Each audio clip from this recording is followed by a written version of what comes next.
வாழ்க்கையில ஒரு நாள் நமக்கே ஒரு கேள்வி வரும். நம்மளோட உண்மையான மதிப்பு என்ன?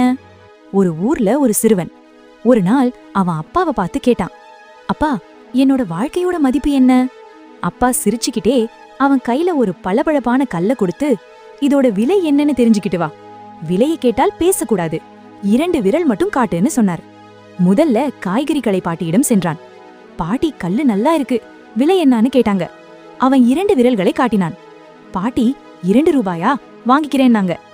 பையன் கல்ல கொடுக்காம ஓடிட்டான். அடுத்து அருங்காட்சியகம் போனான்.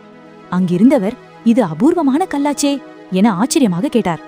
விலை என்னன்னு கேட்க சிறுவன் 2 விரல்களை காட்டினான். 2000 ரூபாயா, தரேன்னு சொன்னார். பையன் கல்லை கொடுக்காமல் ஓடிட்டான். கடைசியில் வைர வியாபாரியிடம் சென்றான். அந்த வியாபாரி, இது நான் தேடிய வைரமாச்சே, விலை என்னன்னு கேட்க சிறுவன் 2 விரல்களை காட்டினான்.